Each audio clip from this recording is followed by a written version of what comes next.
ఓం నమో నారాయణాయ నమశివాయ. మహాభారతంలో వనపర్వం. ఈ వనపర్వంలో వచ్చేసి ఈ ధౌమ్యుడు తూర్పున ముక్కున్నట్టు తీర్థాలను వర్ణిస్తాడని మాట్లాడే కదా అది. పాండవుల మనసులు అర్జునుని విషయంలో దీనమయ్యాయి. వారందరూ అర్జునుని కలుసుకోవాలని కుతూహలంతో ఉన్నారు. వీరి అవస్థ గమనించి బృహస్పతి సముడైన ధౌమ్యుడు ఊరడిస్తూ వారితో ఇలా పలికాడు: బ్రాహ్మణులు ఇష్టపడే తీర్థ ఆశ్రమ పర్వత దిక్కుల వర్ణను వినిపిస్తాను, వినండి. నా ద్వారా వాటిని గురించి విను. నీవు ద్రౌపది సోదరులు శోకం లేనివారు అవుతారని చెప్పేసి అంటున్నారు. ఇక వాటిని గురించి వింటేనే సేవించిన పుణ్యం లభిస్తుంది. అక్కడ చేరితే ఆయా ప్రదేశాల నుంచి 100 రెట్లు ఫలాన్ని పొందుతావు. నాకు గుర్తున్నంత వరకు పూర్వం రాజర్షులచే సేవింపడినటువంటి తూర్పు దిక్కునందల సుందర ప్రదేశాలను వర్ణిస్తాను. తూర్పు దిక్కున దేవర్షులచే పూజింపడే నైమిష తీర్థం ఉంది. అక్కడే ప్రతి దేవతకు వేర్వేరు తీర్థాలు ఉన్నాయి.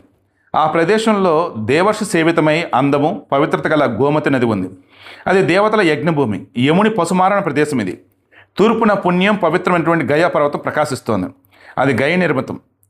అక్కడే మంగళకరమైన బ్రహ్మ సరోవరం ఉంది. అది దేవర్షులకు పూజనీయ స్థానం. గంగా తీర్థ విషయంలో పెద్దలు ఇలా చెప్పారు: చాలామంది పుత్రులను కనాలి. అందులో ఒక్కడైనా గయకు పోయి తల్లిదండ్రులకు శ్రాద్ధాలను ఆచరిస్తాడు. అశ్వమేధ యాగాన్నైనా చేస్తాడు. నీల వృషభాన్ని వనంలో విడుస్తాడు. వీటి వలన 10 తరాలను ఇటు అటు ఉద్ధరిస్తాడు. దాని సమీపాన మహానది గయాశరమను తీర్థం కనిపిస్తాయి. అది అక్షయవటమని బ్రాహ్మణులచే కీర్తింపబడింది. దాని కాండం కొమ్మలు ఎన్నటికీ నశించవు. ఆ చెట్టు కింద పితరులకు ఇచ్చినటువంటి అన్నం అక్షయమవుతుంది. అక్కడే పవిత్ర జలాల కల ఫల్గువనే పేరు గల మహానది ఉంది. అదే చోట ఫలమూలాలను అధికంగా ప్రసాదించే కౌశికి నది కూడా ఉంది. అది విశ్వామిత్రుడికి బ్రహ్మణత్వం సిద్ధింపజేసింది. తూర్పు దిక్కునే పవిత్ర గంగా నది ప్రవహిస్తోంది. దాని ఒడ్డున భగీరథుడు గొప్ప గొప్ప దక్షిణలు ఇచ్చి అనేక యాగాలు ఆచరించాడు. పాంచాల దేశంలో ఉత్పాలవనం ఉందని ఋషులు చెప్పారు.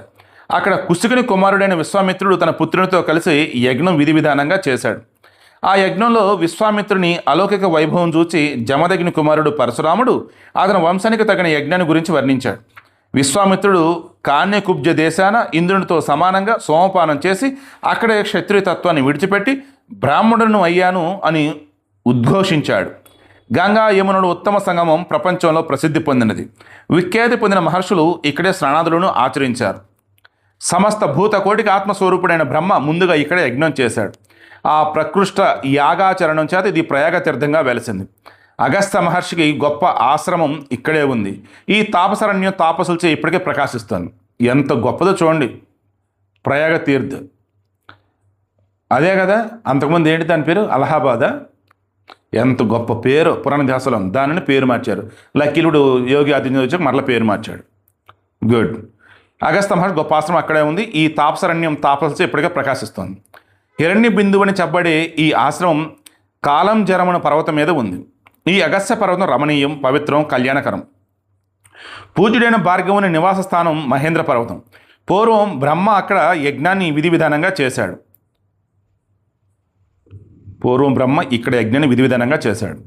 పవిత్ర జలం గల భగీరథికి మణికర్ణికా సరోవరం కలిసిన చోట బ్రహ్మశాల అని పవిత్రమైన ప్రదేశం ఉంది. అది పాపరహితుడు ఆశ్రయించవలసిన చోటు. ఆ ప్రదేశం చూడతగింది. మహాత్ముడైనటువంటి మతంగుని ఉత్తమ ఆశ్రమ ప్రదేశం కేదారం. అది పవిత్రం, శ్రేష్టం కూడా. చాలా వేర్లు, ఫలాలు, ఉతకాలు గల కుండోదక పర్వతం సుందరమైంది. అక్కడే ప్రకాశిస్తోంది. నిషదేశుడు నలుడు దప్పిక కలిగి ఈ తీర్థంలో జలం సేవించి శాంతిని పొందాడు.